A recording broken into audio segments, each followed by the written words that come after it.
की हलचल। आकाशवाणी लखनऊ से प्रस्तुत है जिले की हलचल। आज सुनिए ललितपुर और मथुरा जिलों की हलचल। पहले सुनते हैं ललितपुर जिले की हलचल। आलेख और स्वर है अभय कुमार श्रीमाली का।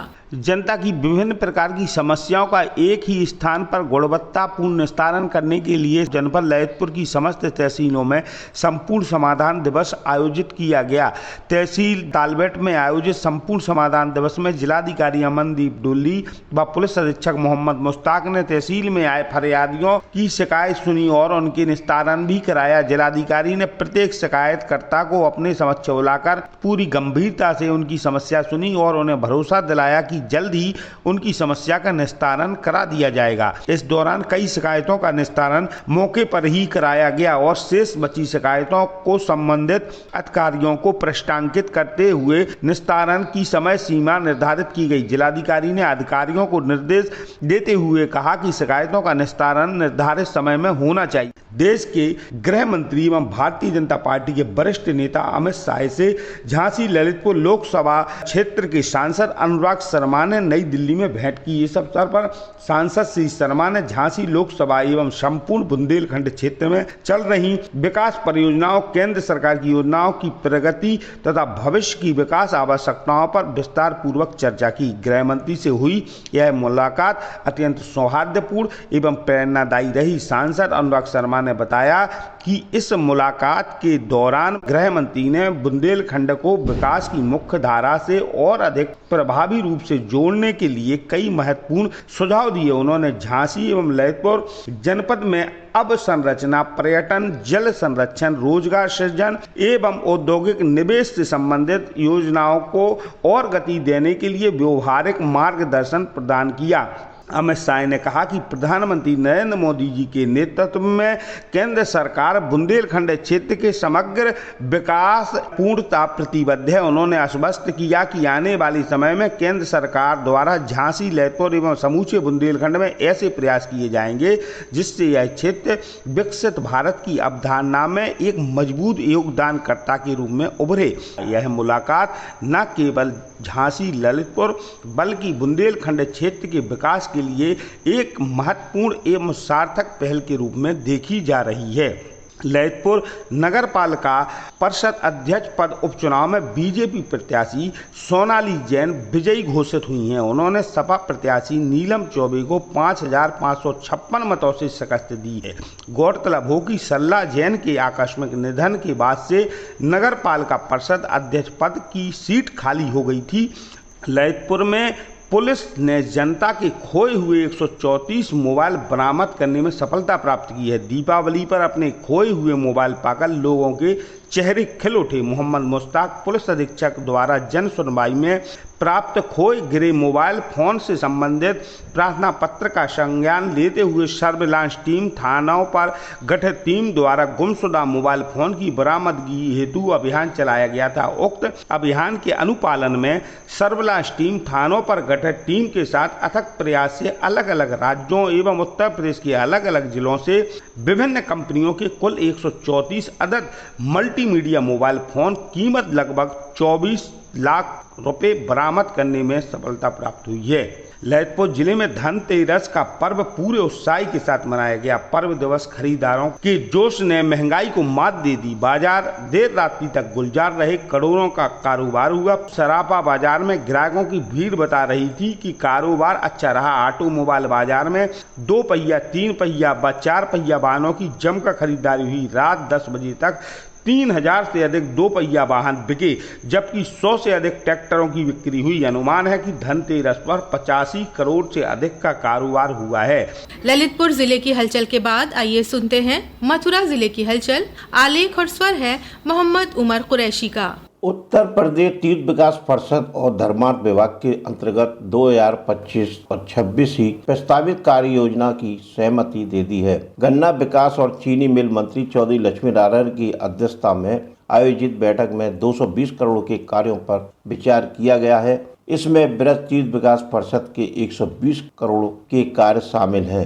उत्तर प्रदेश ब्रज तीर्थ विकास परिषद सभागार में ब्रज क्षेत्र के समेकित विकास के अंतर्गत वर्तमान वित्तीय वर्ष की कार्य योजना पर विचार विमर्श के लिए जनप्रतिनिधियों की बैठक आयोजित की गई। बैठक में उत्तर प्रदेश ब्रज तीर्थ विकास परिषद द्वारा जनपद मथुरा के अंतर्गत ब्रज के धार्मिक और पौराणिक स्थलों के विकास से जुड़े 120 करोड़ रुपए के प्रस्ताव वर्ष 2025-26 की कार्य योजना के रूप में प्रस्तुत किए। मथुरा में देश के प्रधानमंत्री दीपावली पर उज्ज्वला योजना के तहत पात्र महिलाओं को निःशुल्क सिलेंडर का उपहार उपलब्ध कराया जा रहा है। मथुरा कलेक्ट्रेट पर उत्तर प्रदेश के मुख्यमंत्री सजीव भाषण कार्यक्रम के पश्चात महिला लाभार्थियों को गैस की कीमत के चेक वितरण किए गए। यह लाभ केवल उज्ज्वला योजना के तहत पंजीकृत महिलाओं के लिए है और इसके लिए KYC पूरी होनी चाहिए। लाभार्थियों को सरकार द्वारा धनराशि सीधे उनके खाते में हस्तांतरित की जाएगी। मथुरा समूचे ब्रज मंडल में दीपोत्सव का पर्व 18 अक्टूबर से 23 अक्टूबर तक बड़े धूमधाम से मनाया जा रहा है। 5 दिनों के इस उत्सव में हर एक दिन का अपना अलग महत्व है और रस्में हैं। 5 दिवसीय इस उत्सव की शुरुआत धनतेरस से हो गई है, जब घरों में धन और समृद्धि के लिए पूजा की जा रही है। मथुरा में जमाकर्ता शिक्षा एवं जागरूकता कोष का जिला स्तरीय शिविर का उद्घाटन जिलाधिकारी चंद्र प्रकाश सिंह द्वारा आयोजित स्वदेशी मेला में उद्घाटन जिलाधिकारी द्वारा मां सरस्वती के चित्र के समक्ष दीप प्रज्वलित किया। भारतीय रिजर्व बैंक ने वर्ष 2014 से DEA फंड योजना की शुरुआत इसी उद्देश्य से की थी कि ऐसे बैंक जमा जिन पर 10 वर्ष या उससे अधिक समय तक कोई दावा नहीं किया गया है, उन्हें एक सुरक्षित कोष में रखा जाए। महत्वपूर्ण बात यह है कि यह धनराशि किसी भी स्थिति में सरकार या बैंक की संपत्ति नहीं बनती, बल्कि जमाकर्ता या उसके कानूनी उत्तराधिकारी इसे किसी भी समय वापस प्राप्त कर सकते हैं।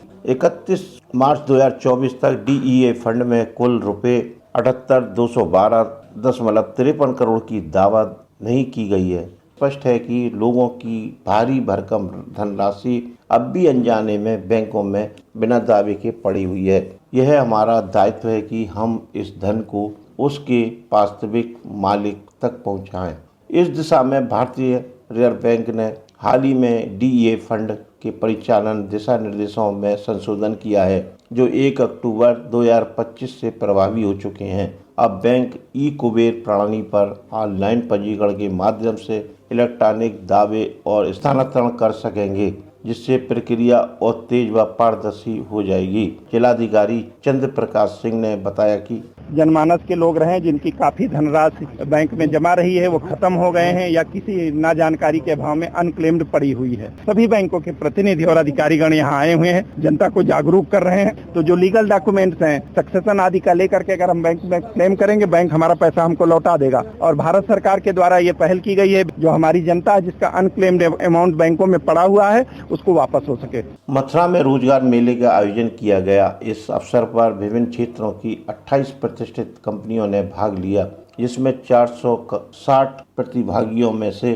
320 चयन रोजगार का अवसर प्रदान किया गया। इस अवसर पर जनार्दन शर्मा ने कहा कि रोजगार मेले जैसे आयोजनों युवाओं को उद्योग जगत से जोड़ते हुए हैं और उन्हें अपने करियर की दिशा तय करने में मदद करते हैं। ऐसे अवसर न केवल आत्मनिर्भर भारत के लक्ष्य को साकार करते हैं, बल्कि स्थानीय स्तर पर भी रोजगार के नए द्वार खोलते हैं। श्री सुगंधा जैन जिला सेवा नियोजन अधिकारी ने बताया कि बच्चों की शैक्षिक योग्यता के अनुसार तो यहाँ पर हमारे पास 8वीं 10वीं पास अभ्यर्थी भी रहता है, स्नातक भी होते हैं, ग्रेजुएट की भी अगर हम बात करें तो BA BCom अलग अलग क्षेत्रों से होते हैं। तो उसी के अनुसार हमने निजी क्षेत्र की अलग अलग कंपनियों को यहाँ पे बुलाया है, ताकि जो भी उनकी अर्हता है उन्हीं के माध्यम से उन्हें रोजगार मिल सके। मथुरा वृंदावन में समाज की बनाई बंदिशों की जंजीर तोड़ भगवान की भक्ति के लिए वृंदावन वास कर रही निराश्रित व विधवा माताओं ने खुशहाली पर्व पर यमुना में दीपदान किया। माताओं ने पहले फूलों की रंगोली बनाई और फिर दीपदान कर दीपावली मनाई। ये था आकाशवाणी लखनऊ के क्षेत्रीय समाचार एकांश द्वारा प्रस्तुत जिले की हलचल का आज का अंक।